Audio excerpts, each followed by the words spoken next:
the stone that was lying on the plain, great and rugged and black, which a man of old had set for the boundary of a field. With this she struck Ares on the neck and brought him down. 9 roots did he cover in his fall, and his hair was all soiled in the dust, while the armor rang rattling round him. But Athena laughed and vaunted over him, saying, "Idiot, have you not learned how far stronger I am than you? But you must still match yourself against me, lest your mother's curses outburst upon you, for she is angry and would do mischief, because you have deserted the Ilians and are helping the Trojans." She then turned her 2 piercing eyes elsewhere, whereon Zeus's daughter Aphrodite took Ares by the hand and led him all groaning away all the time, for it was only with great difficulty that he had come to himself again. When Queen Hera saw her, she said to Athena, "Look, daughter of aegis-bearing Zeus and wearable that the vixen Aphrodite is again taking Ares through the crowd. After the battle, go after her at once." Thus she spoke. Athena set after Aphrodite with a will and made her, striking her on the bosom with her strong hand, so that she fell fainting to the ground. And there they both lay, stretched at full length. Then Athena vaunted over her, saying, "May all who helped the Trojans against the Argives prove just as redoubtable and stalwart as Aphrodite did when she came across me while she was helping Ares. Had this been so, we should have long since have ended the war by sacking the strong city of Ilium." Hera smiled as she listened. Meanwhile, King Poseidon turned to Apollo, saying, "Phoebus, why should we keep each other at arm's length? It is not well.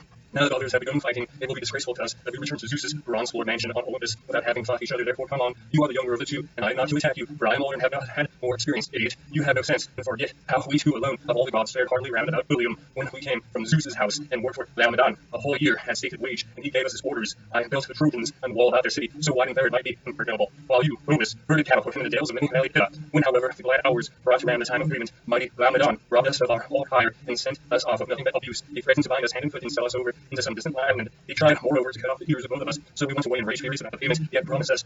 And yet withheld, in spite of all of this, you are now showing favor to his people, and will not join us in compassing the utter ruin of the proud Trojans, both their wives and children." And King Apollo answered, "Lord of the earthquake, you would have no respect for me if I were to fight you about a pack of miserable mortals who come out like the leaves in summer and eat the fruit of the field, and the presently fall lifeless to the ground. Let us stay this fighting at once and let them settle it among themselves." He turned away as he spoke, for he would lay no hand on the brother of his own father. But his sister, the huntress Artemis, patroness of wild beasts, was very angry with him and said, "So you would fly far, darter, hand in victory over to Poseidon, but she wanted to boot, baby, why keep your bow thus idle? Never let me again hear you bragging in my father's house, as you have often done in the presence of immortals, that you would stand up and fight with Poseidon." Apollo made her no answer, but Zeus's august queen was angry and upbraided her bitterly. "Bold vixen," she cried, "how dare you cross me thus? For all your bow, you will find it hard to hold your own against me. Zeus made you as a lion among women, and lets you kill them whenever you choose. You will find it better to chase wild beasts and deer upon the mountains than to fight with those who are stronger than you are. If you would try war, do so, and find out by pitting yourself against me how far stronger I am than you are." She caught both Artemis's wrists with her left hand as she spoke, and with her right she took the bow from her shoulders and laughed, and she beat her with it about the ears, while Artemis, bravely ripped under her bellows.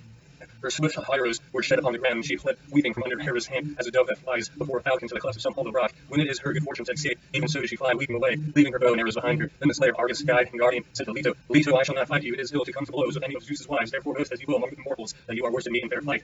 Leto then gathered up Artemis's bow and arrows that had fallen about amid the whirling dust, and when she had gotten them, she made all haste after her daughter Artemis and outreached to Zeus's bronze-floored mansion on Olympus, and sat herself down with many tears on the knees of her father, while her ambrosial raiment was quivering all about her. The son of Cronus drew her towards him, and laughing pleasantly, the while began questioning her. "Which of the heavenly beings, my dear child, has been treating you in this cruel manner, as though you had been missing nothing yourself in the face of everybody?" And the fair-crowned goddess of the chase answered, "It was your wife Hera, father, who has been beating me, and it is always her doing when there is any quarreling among immortals." Thus did they converse, and meanwhile Phoebus Apollo entered the strong city of Ilium, for he was uneasy lest the wall should not hold out, and the Danaans should take the city. Then and there, before its hour had come, but the rest of the ever-living gods went back, some angry and some triumphant, to Olympus, where they took their seats beside Zeus, lord of the storm cloud, while Achilles still kept on dealing out death alike on the Trojans and on their horses, as when the smoke from a burning city ascends to heaven, when the anger of the gods is kindled. There is then toil for all and sorrow for not a few. Even so did Achilles bring toil and sorrow on the Trojans. All the King Priam stood on high tower of the wall, looking down on the huge Achilles as the Trojans fled, panic-stricken before him, and there was none to help him. Presently he came down from off the tower, and with many a groan went along the wall to give orders that brave orders at the gate. "Keep the gates," said he, "wide open, so the people come flying into the city, for Achilles is hard by and driving them in rout before him. I see we are in great peril. As soon as people are inside and in safety, close the strong gates, for I fear lest a terrible man should come bounding inside along with the others."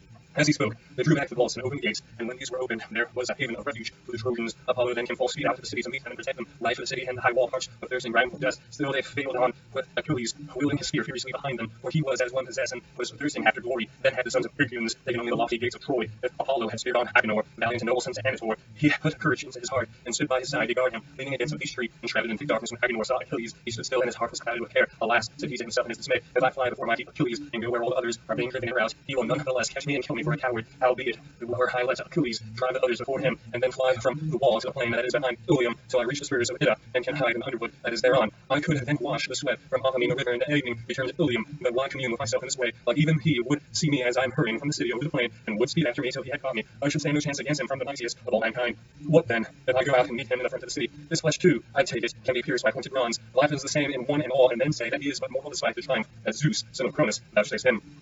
So saying, he stood on the guard and waited Achilles, for he was now fain to fight him. As a leopardess had bound him from how to a thick coat to attack a hunter, she knows no fear that is not dismayed by the baying of the hounds, even though the man be too quick for her and wound her either with crest or spear. Still, though the spear has pierced her, she will not give in till she has either caught him in her grip or been killed outright. Even so did noble Agenor, son of Antor, refuse to fly till he had made trial of Achilles, and took aim at him with his spear, holding the round shield before him, crying with a loud voice, "Of a truth," said he, "noble Achilles, you deem that you shall this day sack the city in the crowd of Trojans. Fool, there will be trouble enough yet before it, for there is many a brave man of us still inside, who will stand in front of our dear parents with our wives and children to defend Ilium. Here therefore, huge and mighty warrior though you be, here shall you die." As he spoke, his strong hand hurled his javelin from him, and the spear struck Achilles on the leg beneath the knee. The grave of newly wrought tin rang loudly, but the spear breaking sound from the body of him who it had struck, and did not pierce it, for the gods status. Achilles and his friends had noble Agenor, but Apollo would not vouchsafe him in glory, for he snatched Agenor away and hid him in a thick mist, sending him out of the battle unmolested. And he craftily drew the son of Peleus away from going after the host, for he put on the semblance of Agenor, and stood in front of Achilles. They ran towards him to give him chase, and pursued him over the corn lands of the plain, turning him towards the deep waters of the river. Scamander, Apollo ran but a little way before him, and beguiled Achilles by making him think all the time that he was appointed overtaking him.